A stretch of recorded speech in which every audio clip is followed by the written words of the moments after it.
kulanti wacan oo wanaagsan daawadayaasha qiimaha iyo qadarinta naga mudano halkan waa channelka Bisla TV waxaanu gaarnaa amintaan idin soo gudbin lahay warixii naga soo gaaray deegaanada Soomaaliya ee degtay caalamka intiisa kaleba imakiyaatana ku soo dhawaada qodobada warka ugu waaweyn wadahadaladii u socday madaxweyne Farmaajo iyo ra'iisul wasaare Roble lagu kala tagay Abiy Ahmed oo booqday jihada dagaalka ee ciidamada Itoobiya iyo jihada TPLF barnaamijyo ayaa ka dhacay magaalada Laascaanood kaasoo laga soo horjeedo dilkii xildhibaanka maamulka Puntland ayaa ka mamnuucay magaalada Gaalkacyo lagu dhex isticmaalo hubka noocyadiisa kala duwan Soomaali weerar ka geysay dalka Talyaaniga maamulka Puntland ee gacanta ku soo dhigay rag ay muddo daba joogeen hogaamiyaha Iran Ali Khamenei ayaa ka hadlay hawlgalka ay maraakiibta dagaalka ay ka sameeyeen badda Atlantika iyadoo Mareykanku cabsi ka qabo arrinkaasi daawadayaal qodobadaas waa qodobada warka ugu waaweyn kuwa iyo kuwa kale faahfaahsan ku soo dhawaada qadar yar kadib bismillaahir rahmaanir rahiim assalaamu calaykum waraxmatullaahi wabarakaatuh kulanti wacan oo wanaagsan daawadayaasha qiimaha iyo qadarinta naga mudano halkani waa channelka Bisla TV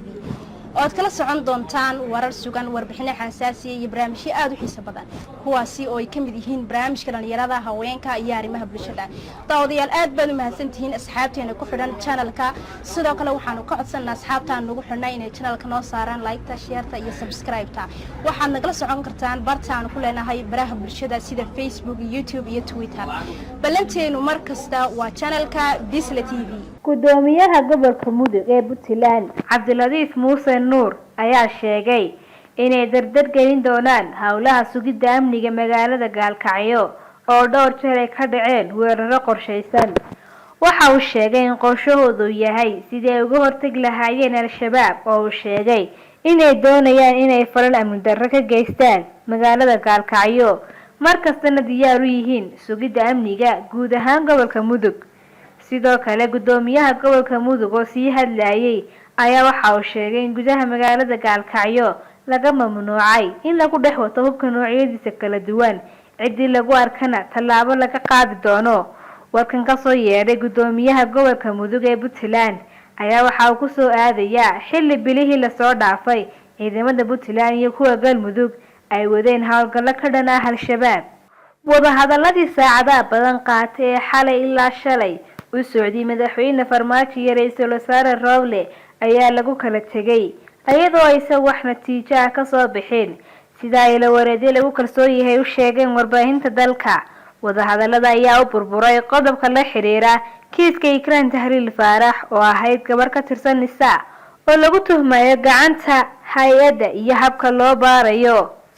madaxweyne Farmaajo ayaa ku adkaystay inuusan marnaba ogolaanaynin in kiiska Ikraan Tahliil Faarax lagu sameeyo baaritaan madax bannaan oo ay baarto maxkamadda ciidamada qalabka sida halkii ra'iisul wasaare Roble uu sheegay inuusan marnaba aqbalaynin kiiska Ikraan la daboolo oo gabadhaas iyo qoyskeedu aysan helin cadaalad xubno ku dhow madaxda Galmudug iyo Koonfur Galbeed oo wada dhexdhexaadinta ayaa sheegay inay aad ula yaaban yihiin sababtoo madaxweynuhu cadaalad ugu diidan yahay Ikraan iyo qoyskeeda wararka qaar ayaa sheegay inay suurtagal tahay inuu aad u ilaalinayo taliyii hore Nisaa Fahad Yaasiin ama laga yaabo in kiiska uu madaxweynuhu laftiisa ku leeyahay lug waxa sidoo kale la isku mari waayay qodobo la xiriira cidda noqonaysa taliyaha cusub ee Nisaa kadib markii labada taliye ay kala magacaabeen Farmaajo iyo Roble la isla ogolaaday in meesha laga wada saaro oo mid cusub la magacaabo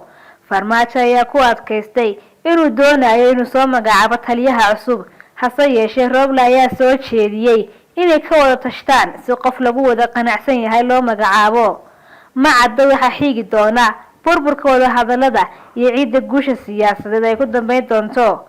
ra'iisul wasaare Roble ayaa maalmihii tagay dib u dhigayay qorshe uu xarunta Nisaa ku geyn lahaa taliyaha cusub ee Nisaa Bashiir Maxamed Jaamac iyadoo xarunta aageeda ay joogaan ciidanka duufaan ee taageersan Farmaajo halka xarunta ay haystaan ciidanka waran ee taageersan Roble ra'iisul wasaare Roble oo diidan inuu sabab u noqdo isku dhac ciidan oo ka dhaca Muqdisho iyo in lagu eedeeyay inuu weerarka isagu bilaabay ayaa doonayay in wadahadalada fursad siiyo balse ma cadda tallaabada uu hadda qaadi doono hawlgalla ay sameeyeen ciidamada booliska gobolka Mudug ee Puntland ayaa waxa la sheegay inay gacanta ku dhigeen rag muddo lagu raad joogay kuwaasoo ka ganacsanayay maandooriyaha khamriga. raggan oo ka tirsan shabakado ay booliska gobolka Mudug sheegeen inay hayeen xogtooda,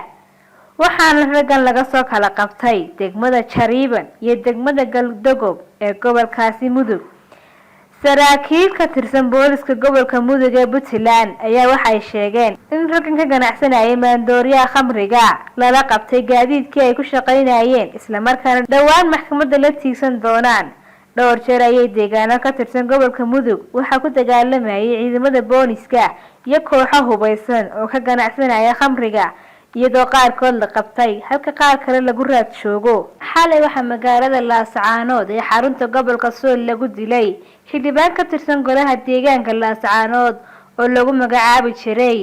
Cabdirasaaq Axmed Cilmi, iyadoo dadkii ka dambeeyay dilkiisa ay baxsadeen. rag hubeysan ayaa waxa la sheegay inay toogteen xildhibaanka oo kelidii ahaa golaha deegaanka ee dhawaan la doortayna ahaa, waxaana goobjoogayaal sheegeen in lagu toogtay meel dhow gurigiisa. dilka kadib dad ka careysan dilka ayaa waxay banaanbax ka dhigeen bartamaha magaalada Laascaanood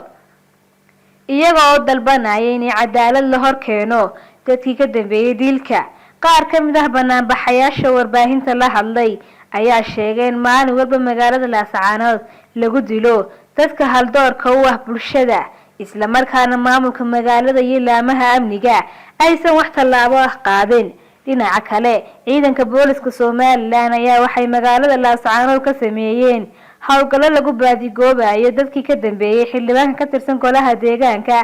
ee magaalada Laascaanood ee gobolka Sool. dhinaca kale, ciidanka booliska Soomaaliland ayaa waxay wadaan howlgallo lagu baadigoobayo dadkii ka dambeeyay dilka magaalada Laascaanood muddo 3 bilood gudahood. waxaa lagu dilay dad kala duwan, waxaana ilaa iyo hadda laamaha amniga aysan gacanta ku dhigin dadkii ka dambeeyay dilalkaas. Ra'iisul Wasaaraha Itoobiya Abiy Ahmed ayaa booqasho ku tagay meelo ka mid ah jihada dagaalka ay isaga soo horjeedaan ciidamada Itoobiya iyo jabhadda TPLF. Abiy ayaa waqti la qaatay ciidanka difaaca Itoobiya ku sugan goobtaasi. Ra'iisul Wasaaraha ayaa xuska sanad guurada cusub ee tirsiga taariikhda Itoobiya kula xusay halkaasi ciidanka difaaca qaranka, isagoo halkaasi ka soo jeediyay hambaliyada sanad guurada cusub. waxa uu sheegay in ciidanka difaaca qaranku soo hooyeen guulo la taaban karo iyagoo si weyn u burburiyay. waxa uu ugu weyn u yeeray cadowga dhaawacbinta ku sameeyay qaybta waqooyi oo uu la jeeday ciidamada Tigreega. Ra'iisul Wasaaraha ayaa sidoo kale sheegay inay beesha caalamku qirtay geesinimada ciidanka difaaca qaranka, waxaana uu kula dardaarmay in guusha kadib ilaaliyaan akhlaaqda iyo xasiloonida dalka. Ra'iisul Wasaaraha ayaa sheegay in dagaalkan laga kororsaday khibrad iyo waayo aragnimo, ayna cadaatay in Itoobiya leedahay ciidan u babacdhigi kara cadow kasta. Itoobiya ayaa dagaal kula jirta xogaga gobolka Tigreega TPLF oo haatan ka dagaalamaya qaybo ka mid ah gobolada Caanfarta iyo Amxaarada. hogaamiyaha sare Iiraan Cali Khamenei ayaa sabtidii boogaadiyay howlgalka badda ee muhiimka ah oo markii ugu horeysay 2 markab oo kuwa dagaalka ah u qaaday badweynta Atlantic xilli ay sare u kacday xiisada kala dhaxaysa reer galbeedka. Khamenei wuxuu amaanay soo noqoshada maraakiibta oo ka koobnaa saldhigga hore ee Makran iyo burburiyaha heerka kadib socdaalkii 4 bilood ah ay ku dhex mushaaxayeen badweynta, iyagoona muujiyay cududooda awoodda ciidanka badda ee Iiraan.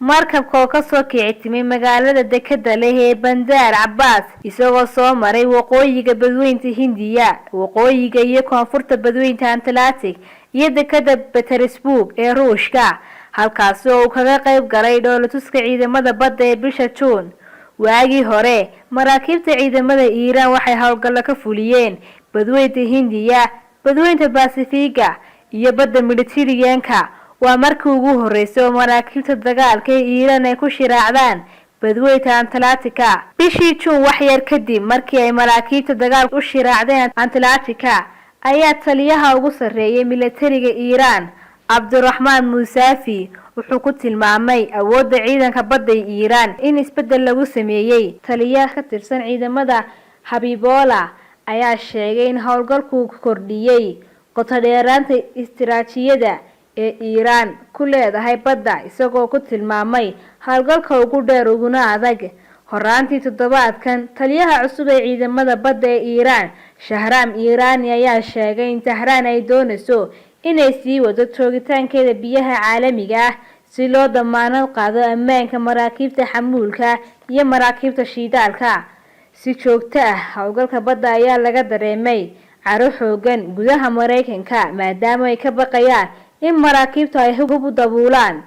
Venezuela oo ah dal dhibaatooyin siyaasadeed ay halateeliyeen waan la soconaa keenista labada markab ayuu yiri afhayeenka. Bishii Juun xoghayaha difaaca Mareykanka ayaa sidoo kale walaac ka muujiyay rajada laga qabo maraakiibta Iiraan inay hubka u qaadaan Latin America. Tehran iyo Caracas labaduba waxay wajahayaan cunaqabataynta Mareykanka taasoo caqabad ku abuurtay ka ganacsiga saliidooda. Qaar ka mid ah maraakiibtooda xamuulka ayaa hore loogu qabtay biyaha caalamiga ah. Halkan nagala socotay waa channelka Bisla TV. waxaan idila socodsiinaysay warka anigoo ah Najmo Maxamed Daarood. aniga iyo akhyaartii kala qayb qaadatay waxaan idinkaga tagnaa sidaas iyo amaano Allah.